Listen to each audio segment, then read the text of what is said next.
This is Judge Joe Brown, and you're watching We All Be News TV, the News-Free Dixie. News-Free Dixie for the 21st century.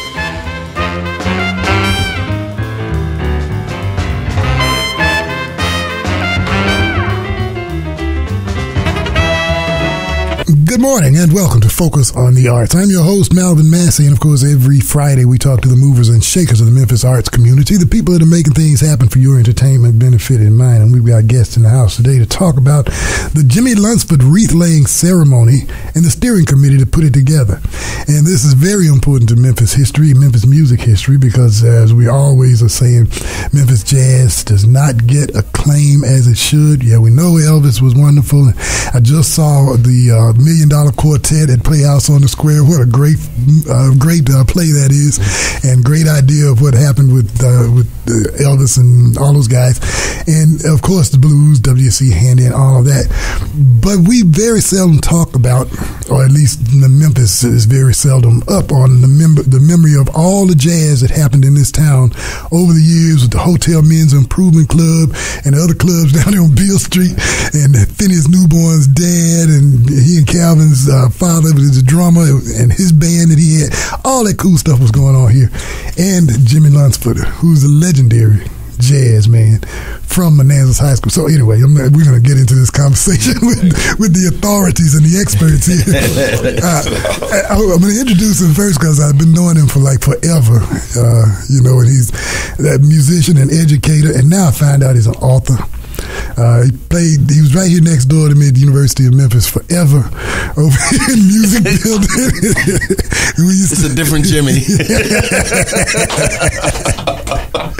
If you ever went to a concert with Memphis Symphony Orchestra in the past 20 years or so, he was playing woodwinds with there. And now he's writing a book. He's an author, but he's also part of the wreath-laying ceremony steering committee for the Jimmie LUNceford. Our good friend, James Golson. Pleased to be here, just overjoyed. I'm thrilled to get you to come back, and I'm surprised you even stepped foot on campus. Well, I've been away for a minute. And our next guest is, one of the founders of the festival and the wreath-laying ceremony. He's an interviewer. He's a historian. I'm sitting up listening to this cat in my office talking about history of music and Memphis, and like it's like a textbook, He didn't have anything in front of him. He's just coming out of his head. Anyway, Mr. Ronald Hurd is here with us too. It's an honor to be on here, Mr. Bassett. Thank you, sir. I appreciate you being here. And if you would, how about a little background from you guys about the wreath-laying ceremony? First of all, let me say that the steering committee meeting is on May the 27th. The Whitehaven Library, and it's coordinated as a commemorative project and will showcase and honor the phenomenon of Jimmie LUNceford through several activities, and the committee is open to all who want to participate. And so tell us a little bit about it. The meeting's at 10 a.m. on Saturday. 10 o'clock Saturday. Yeah, basically, it's a time whose time has come. Jimmie LUNceford was born June 6, 1902.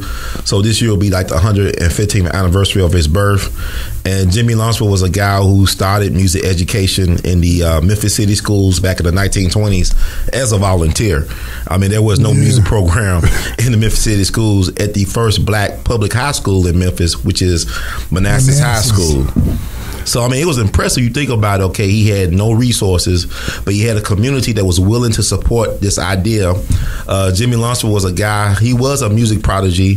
He was from Fulton, Mississippi, but he grew up in Denver, Colorado. And one of his music teachers was this guy named Wilberforce Whiteman, who was the superintendent of the schools in Denver for music, who is also the father of Paul Whiteman, the so-called King of Jazz, right? Yeah, that's his father. So this Jimmie LUNceford's mentor, who trained him, and he ended up going to Fisk University in Nashville for college. But he was also a phenomenal athlete. He excelled in track, boxing, football, baseball. I remember something that I read that he was, when they were describing him at Manassas High School, said he was a coach. He was football coach.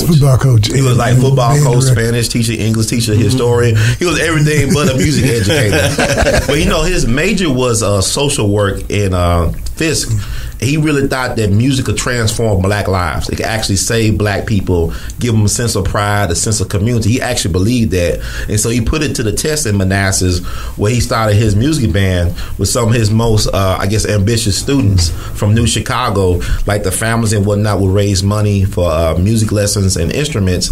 So you could almost say, or probably it would be justified in saying that Jimmie LUNceford taught the first jazz studies program in any school setting in the world. Really? Right. Yeah. He had the old Victrola, they playing Louis Armstrong, Satchmo, Gerald Morton, and he breaking down solos and composition and stuff like that. So he's doing that, just on his own initiative to do that. Wow. Yeah. And you know what? Part of that story, too, like we were talking about, Vasco was all over this when he was still alive. And part of that story was when you look at those old movies of Glenn Miller and that, those movies that were made in the 30s and 40s, right, and you see those guys standing up by section to play solos. Nobody realized, except, well, a lot of people thought Glenn Miller started that, or Benny Goodman started that, but Jimmie LUNceford started that and got everybody doing it. All over Isn't that the world. interesting? Yeah, that's great. Yeah, it's really cool history to think of. Like you were saying, so many firsts here in Memphis. They called Jimmie LUNceford, man, the trained seals, because they was good at comedy and dancing and singing. So, the trumpet section would throw their trumpets up in the air in unison and then catch them and play where they left off at. So it was all about precision and discipline. And also, you was probably the first band to have tailor-made suits, because one of the people said the zoo suit might have been invented on Beale Street, and that Jimmie LUNceford was one of the first people that did incorporate the zoo suit. He put the show in Showtime. It was like one of the greatest shows on earth. Like his music is incredible on album and all that, but to see that show in person was incredible. I would imagine it was.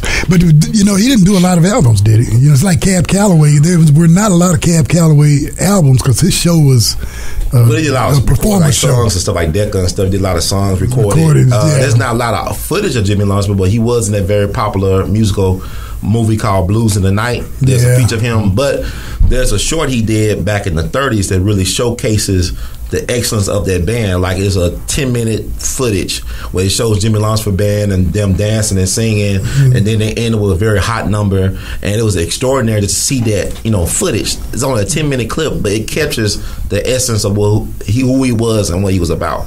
Yeah, and I think he performed when they performed here, and it seems like to me the brothers, the dancers, Hines and Dad, they came a long way after the original dancers. Oh yeah, you know what I'm talking about, right? Nicholas Brothers, the Nicholas Brothers. They went. I think that's when my dad told me he saw them perform with Jimmie LUNceford. They probably the church auditorium. He would sell out in this amount of moments. What I love about Jimmie LUNceford, he always do free music workshops at Manassas High School and free performances for the kids. I know I talked to Emerson A.L.L. Jr., who was a member of the Rhythm Bombers. He said he used to come by and do free workshops. Like, he'll talk to Joe Thomas, the famous saxophonist from Jimmie LUNceford band. He had a great influence on Emerson A.L. Jr., and they would do concerts with the students at Manassas. That was something I talked with Emerson about, and his dad too, about the Manassas High School being an incubator for so many great musicians, George Coleman, and all those guys, Isaac Hayes, even. So much music came out of Manassas High School. To think that now they don't have a band anymore. Yeah, that's amazing, isn't it? To me, the foundation of every true educational experience is knowledge itself. If you don't have an understanding of who you are, where you come from, you don't know what the expectations are, what your potential could actually be, because your foundation is not rooted in who you are. Yeah. And knowledge of who you are. I went to Manassas a couple years, maybe like a week or so ago, and they had a talent show. And I was talking to one of the kids who led me to the auditorium. I said, brother, if you only knew who you really were and the history of this school and this neighborhood, you might see yourself in a different light. You might not even do the things you do. You might see your classmates differently. But because we don't teach that. So sad. So sad. Yes, sir. Yeah. So I read an article the other day, or heard an interview someplace, where the fellow was saying that music helped him to believe that he could create. Right. Yeah. Music led him to believe that he could create. I forget where I saw that interview, but it's so true, isn't it? Yes, sir. You know what? If you just tuned in, by the way, this is Focus on the Arts, and I think it may be an extended version of it. We are talking with Ronald Hurd and James Golson, our good friends, and we're talking about the wreath-laying ceremony steering committee meeting for Jimmie LUNceford collection. As a matter of fact, we downloaded a collection. We got sent a whole collection of his music, and it's the original sound. I mean, it's not the pumped up, really electronic, the enhanced thing. It's the original sound. We got 90 songs from Jimmie LUNceford that we got out of that on the internet. Well, fantastic on the archives. I was surprised, because I went looking around for some of that stuff, and to see it there on that archive like that, and it's a little maybe scratchy. But you can tell and you can actually, we're trying to do a little thing for a subsequent event in the fall, and you can tell that it, there's enough sound there for you to be able to do some sort of arrangements. Oh goodness, and the music, and they wrote a lot of the music too. A lot of their own songs and stuff. Anyway, on May 27th, the Whitehaven Library will host the steering committee for the wreath-laying ceremony and program for Jimmie LUNceford. The event being coordinated for this commemorative project will showcase and honor the phenomenon of Jimmie LUNceford through several activities, and the committee is open to all who want to participate. If you're interested in joining the activities, come join this meeting at the Whitehaven Library, May the 27th, 10 a.m., 4120 Mill Branch Road.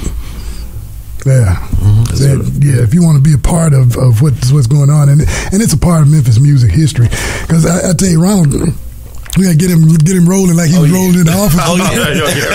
Trying to slow down. I get so excited, man. I can talk. No, but that's good information. Good information. I found different ways to get it out there. You know what I like about the internet and the technology is there's so many ways to get the information out there. Right. Yeah, but when you were telling the boys, so Carl and Alan McGuire were here, and the Jazz Twins, and we've got their CD in there, and we got a chance to go to the studio when they were recording this next one they've got coming out. Aaron Goldberg came down from New York. Donald Brown produced it for them. He's been their mentor and producer all along, and so they playing bass and drums. Aaron Goldberg on piano, Bill Mobley on trumpet, Greg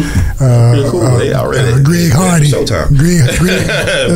Greg Handy on the saxophone, and we got a chance to go to Arch's studio when they were recording the thing and everything, and it was really fun, really interesting to watch those guys working and stuff.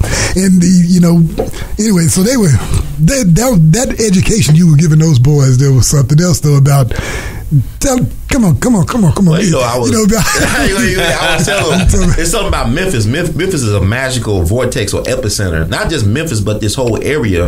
If I go down to Clarksdale, Mississippi, who's from Clarksdale? Muddy Waters, John Lee Hooker, Sam Cooke, Nate Dogg, smoke weed every day from Clarksdale. The rapper Rick Ross, Ike Turner, who's an unsung to me, who don't get enough credit for being one of the architects of rock and roll because of whatever. But you just look at that, this vortex. What is going on in this town, in this area of the country that produce these type of people? You look at Memphis, like I said, it's a jazz town because when Jimmie LUNceford was here back in the 20s, we had Mary Lou Williams, who's probably the mother of modern jazz. I mean, very few people even know about Mary Lou Williams. She was really, brilliant writer, composer, a great pianist, but also was mentor to people like Thelonious Monk and Dizzy Gillespie and people like that. I mean, she's the mother of modern jazz as far as I'm concerned, but she was living here in Memphis with her husband, John Williams, who was a saxophonist. And so she knew Jimmie, and they would tie this. I can't imagine the conversation they would have about music and stuff like that would be incredible. But I was telling them too that Charlie Parker's father got Memphis roots. Like the Birdman from Kansas City, his father got Memphis roots, Charlie Parker's father. And then you look at Louis Armstrong's wife. Louis Armstrong, his wife, his second wife, Lil Hardin Armstrong, was his mentor, King Oliver, the piano player. She knew his potential and forced him to resign from the Oliver band and helped him organize the famous Hot 5, Hot 7 recordings, which is like the Rosetta Stone of jazz as far as improvisation and all this stuff. And she got him on his way on his solo career because he made him go to New York City to play with Fletcher Henderson back in 1924. And when I tell people who was the number one jazz trumpeter in New York City in 1924 in New York, it was a guy named Johnny Dunn who was a trumpeter from Memphis. He used to play for W.C. Handy. So you all run to Memphis folks everywhere you go. It's a Memphis connection, but it's fascinating because I mean, you look at even Booker T. Washington High School or Manassas, but you look at W.T. McDaniel, who taught band at both Booker T. Washington High School and Manassas at the same time. This is after Jimmie LUNceford, so you go to a football game in the 1940s, you see him on the first hill with the Rhythm Bombers of Manassas, and then the second hill with the Booker Teasers. So you got him in uniform on. But he's the guy who mentored Maurice White, the founder and visionary behind Earth, Wind, and Fire. And then who was his fellow teacher? His classmate from Rusk College down in Holly Springs, class of 1927, Lucy Campbell, the mother of gospel music, who debuted Marian Anderson at the National Baptist Convention when she was a music director there from 1916 to 1962. But also she was a mentor to Mahalia Jackson, wrote a lot of great gospel songs, and discovered Dr. King's favorite singer, J. Robert Bradley. Wow. If you're just doing the game, this is Focus on the Arts. We're going to wind this one down, this section down, because we're going to do this again next week as well. We're going to continue this conversation. We're going to bring this over to the next week. So stay with us. Keep it tuned to the Jazz Lover, U92 FM, and we'll be back next week with this same conversation. This is Focus on the Arts, and we are talking about the Jimmie LUNceford wreath-laying ceremony steering committee meeting. This happened. It was May the 27th, and if you were part of it, then you'll get a chance to be a part of the event that's coming up, and that's going to be on June the 6th. It says that it is now time to recognize and bring the work of Jimmie LUNceford to light. He was very phenomenal, but yet not remembered, invisible history to others. The steering committee is open to getting this together. Is the hope of the steering committee. Local radio stations will give tribute to Jimmie LUNceford by playing some of the songs from the collection list on June the 6th. And that was his birthday, right? Right, his birthday. Yeah, and in the fall. And the events are being coordinated for the commemorative project. They're very unique. A lot of different activities going on. And we've got James Golson, musician, educator, author now, and good friend. Oh, yeah. And and Mr. Ronald Hurd, historian and interviewer, which is really cool. Provocateur.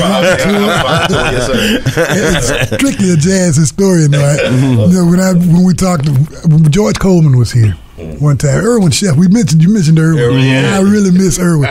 Irwin made a point of with his world-class jazz.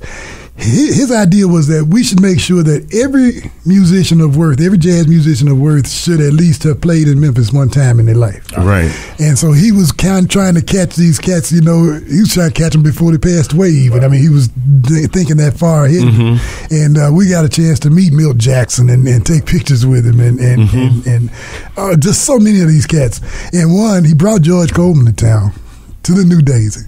George was enjoying being here, and he was drinking a lot of beer back there backstage. he was a little soused, but we thinking he ain't gonna be able to play, man. And of course, didn't bother at all. But there was a picture backstage, and it was a picture of a club downtown on Beale Street. And everybody was looking around trying to figure out who that was, what that club was. And it came out that it was the Hotel Men's Improvement Club. You ever heard of that?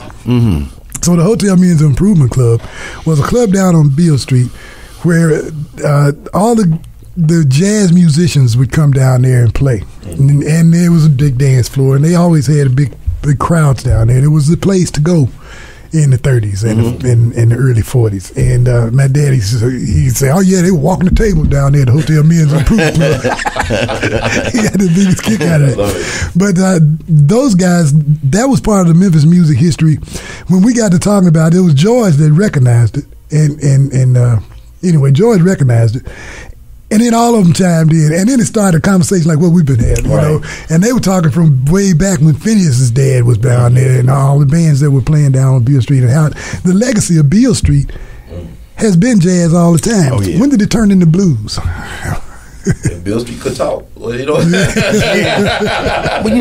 Well, you know, I think about maybe I know Beale Street sort of came into vogue during the Civil War. I mean, you know, it was during the Civil War. There was a fort right there down all of Tom Lee Park was Fort Pickering. Okay. And those guys would come up Beale Street for entertainment. Okay. And so it started, you know, and then clubs started and various other kinds of entertainment and activities. But I think basically, you know, the club started then. And it was the blues. I teased a lot of people because I said, well, Memphis blues, does that mean that you have on your uniform, or does that mean or that you're that'd be a good cop show, or that you're sadding down.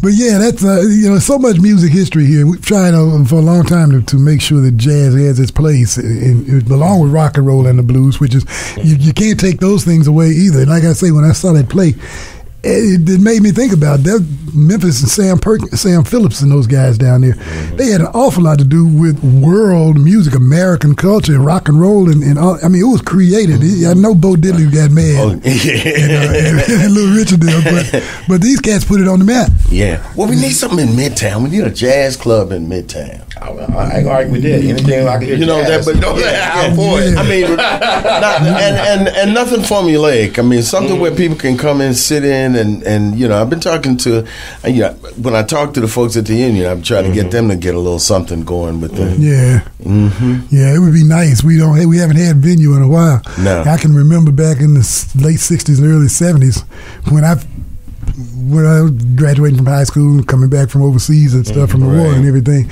There was the living room, the music box, the Hawaiian Isle. I used to play at the Hawaiian Isle. There was Curry's Club Tropicana. Curry had another club in over here. Johnny Curry had 3 clubs in town. Then there was the Club Paradise, and the Paradise had everybody come through there. And I remember Evelyn Young. That's where I met her, and that's another legendary Memphis musician that people don't know about. She was one of the first women to have her own trio. Out in the jazz world, playing alto saxophone. She's a heck of a saxophone player too. She played downtown a lot. As a matter, I ain't gonna say that, but she was turned out to be a good friend of mine. When she sort of was teaching me the things that so you knew need Greg to know. Coates? Did you know Greg Coates? Yeah, they would sit in with them at the Paradise every now and then. They may have, because the Paradise was, we played with the Ebony, we played with the Del Reys, not the Del Reys, the singing group, the Mad Lads. We played behind them some down there, and we played behind the Soul Breeze, Jay Blackfoot, Norman West, Shelby Dean, and I can't ever think of the other lady. All of that, there's so much Memphis history, there's so much history of it, and all of us came from the public school system, learning how to play our instruments, and all of us developed into jazz from teachers like Emerson Abel, like Herbert Thomas, my band. He was your teacher, Mr. Thomas. Yeah. I remember him. You remember Herbert Thomas? Oh yeah. Kind of quiet guy. Yeah, stiff back. Yeah. Strictly a trumpet player. Yeah, and then we had Thomas Doggett from Hamilton High School. I don't like him. I was mad with him, but why? Well, he was one of the managers of one of our bands, and they were ripping us off because we were kids. And when I confronted him about it at school, I was a kid. He didn't appreciate it. Right. So Vietnam was going on. And I had a scholarship that came down to Tennessee State. But he never told me about it. And so I got into the Air Force so as not to be a Marine and all of that stuff. And first thing. And when I got home, I'd been home, I guess it was in the 80s, I got a call to come up to Hamilton and finally sign off that the scholarship had been taken, was over. Yeah. And I blame Mr. Doggett for that. But it's always something, isn't it? Yeah, it makes sense to me. Also the problem. But like y'all had a chance to talk about that before he passed or whatever. Yeah, we did get a chance to talk about it. Did you apologize? No, he didn't admit to it. But that was Mr. Doggett. He was he put me on Barry. Different kind of guy. Yeah, he put me on Barry when I wanted to be on tenor. But there's some more history too. Fred Ford, Honeymoon Garner. Honeymoon Garner's son, Robert Jr. About a week or so ago at Manassas. Yeah, he's been town. So he went off and started playing with the Basie band, with the Ellington band. And now he's got his own band up there in New York. Fred Ford, Honeymoon, used to do their thing around here. Fred Ford was with Phineas on world tour around in Europe. I mean, gosh, man, there's so much Memphis music history. Like Don Roby working with him, Peacock and all that history. Is that right? Yeah, like, working with him for extensive from the 50s and stuff. He worked with everybody, it seems. But Don Roby and Peacock Records, you know what I'm talking about? Down in Houston. Fred Ford had an association with that. He was on you ain't nothing but a hound dog, Big Mama Thornton. He was the one howling like a dog. Yeah, Fred Ford. That's what they say anyway. I don't know. He was a hell of a saxophone player. But him and Mr. Abel tried to start that movement in terms of trying to remember the Memphis musicians and start festivals and education and stuff like that. But the politics down here is very interesting. Like the politics, but I mean, this place produced so much culture for the rest of America. Like the first supermarket was invented here, Piggly Wiggly, back in September of 1916. Then Chemist Wilson, Campbell Holiday Inn, FedEx, so many things that make America America came through Memphis. Like it's like I call it cultural commerce, where everything comes through here. But who's making the money? Who's gaining the capital on that commerce, on that culture? It's not the folks that actually make the culture, which is interesting. So that would give me the Memphis blues when I think about it. But you look at Johnny Ace. Before there was an Elvis. Before all that was Johnny Ace. Johnny Ace was probably the first rock and roll star. He was part of the Bill Streeters with B.B. King and Roscoe Gordon and Junior Parker and Bobby Blue Bland. But in order to get him as your headliner, you had to either get B.B. King, Bobby Blue Bland, or Little Richard as the opening act. Okay. And he is nobody at Hall of Fame. He died at 25, shot himself in the head, playing Russian roulette down in Houston, doing a Christmas concert. But I'm saying his biggest hit was Pleasure My Love, which came out after he passed. And what made it significant in music history was because back then white folks would actually do covers of hit black songs. And no white version of that song was more popular than his version of the song. But his house is still over there in Soulville, his childhood home, in the same place where Aretha Franklin home is, and Memphis Slim and Stax and all that. I mean, Jimi Hendrix's best friend, Larry Lee, his family home still over there. Over there in McLemore. Yeah. I mean, Larry Lee was Jimi Hendrix's best friend. He got a baseball scholarship to Tennessee State University. Met Jimi Hendrix. People don't know Jimi Hendrix was from the 101st Airborne. So he got discharged from the 101st Airborne, jumping out of airplanes and moved to Nashville and hooked up with Larry Lee. So when Larry Lee got drafted to Vietnam, he gave Jimi Hendrix his winter coat. And so that was the only thing that kept him warm, or kind of warm, when he was homeless for 6 weeks in Manhattan before he went over to England and made it big. Wow. So Jimmy had to go to England to make it big, because Jimi Hendrix played for everybody. Sam Cooke, Little Richard. Now, he was in the house band in Motown. Right. He probably was. Isley Brothers, but everybody was afraid of him because they knew he was something else. You know what I'm saying? Like, he wasn't supposed to be the backup guy. You know what I'm saying? We know that now. Yeah. But he had to go overseas, a little to different. Get his fame. But when Larry Lee came back home with the metal plate from Vietnam in his head, Jimmy called him on the phone and said, "You want to do Woodstock?" And he did Woodstock with Jimi Hendrix, led on a couple of songs, Why Sing the Blues, Mastermind, Gypsy Woman, up at Woodstock. And he became the house, he became a band director for Al Green for a number of years.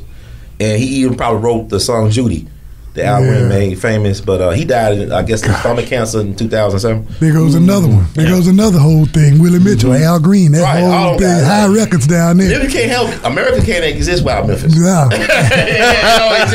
Music don't happen, right? Even Motown, the Pistol guy, Pistol Allen, the drummer, up there with Motown, he came from Memphis.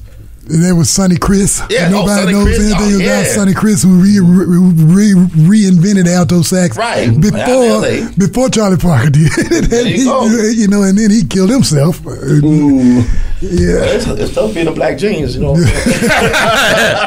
a tough gig hell to be a black genius in a world that don't want you. But they want what you got. Yeah. They don't want you. But Memphis music history has to be accepted and understood. And I think this projects like this one and some of the others that we've been talking about too, but this project here is going to be one that's going to, it really needs to take hold throughout the whole city. We get the city council, all these people involved, and understand the importance of Jimmie LUNceford and what he was to jazz music and to history and the foundation that he put here in Memphis, Tennessee. Yeah, but I'm more interested like he was in young people. That's where it starts. When I meet young people who are like the brothers I met today, who are eager for that knowledge, who want to be a part of that tradition, who want to take it to the next level, not to copycat what they did, because they, like Miles Davis said, we did it better the first time. I mean, you can't replace a Dizzy Gillespie or Thelonious Monk. They did what they did for that generation, but it's up for the other generation to learn from that and keep it moving and not put it in a museum state of mind, but always be organic, always be involved, and always be changing.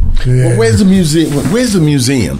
That's the question. Where's the museum? I mean, where's the place where you can go see the footage that you talked about? Right. Where's the place that you can go listen to the recordings? Where's the place? Where's the place? Well, the internet, but the internet is not yet quite social.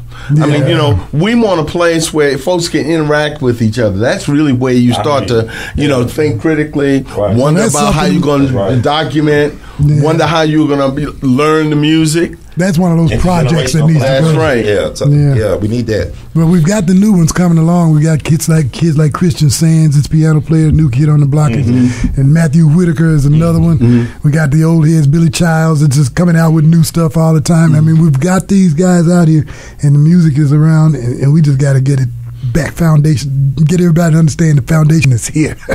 When you said it, made me think Quincy Jones happened today. Could have Quincy Jones. So you think about the musician unions, how they were segregated back in the day. Yeah. You take a place like Pittsburgh, where you had the segregated musician unions, you had all these greats, and you go there and stay there for the night. You got Ben Webster and Ben Coleman, not Ben Coleman, but Coleman Hawkins and Billy Eckstine and Billie Holiday. They all there for one night giving you a lesson. But Pittsburgh, Pittsburgh had the trains. Pittsburgh is a very unusual city. Right. And the writer, the great August Wilson, out of Pittsburgh. That's right. You know, Pittsburgh is a very challenging, and the Courier was a place for a lot of ideas. Yeah, the newspaper. I love Pittsburgh. But where's those places in Memphis where you go, you can incubate, like you talk about them clubs back in the day, like people talk about where you get a woodshed and learn from the people. Right. Well, we don't have them now. We just don't have them now because our culture is racing toward mediocrity, and we just don't have people that are interested. But guys, I could continue this conversation forever. We're gonna have to do this again, but it's we got to close it up. But we're looking for everybody to show up June the 6th, right? And that's going to be at Elmwood Cemetery. Yeah, Elmwood Cemetery. We're going to do a wreath laying at the graveside of Jimmie LUNceford, and also we're going to do a program that's open to people who want to perform or want to talk. We'll have a birthday cake and ice cream too. For his birthday. So everything's free. Right on. Well, Ronald Hurd, James Golson, thanks guys for being with us. Thank you very much. And this has been Focus on the Arts. We'll do it again next week. In the meantime, you're back for more of the best in jazz. This is U92 FM.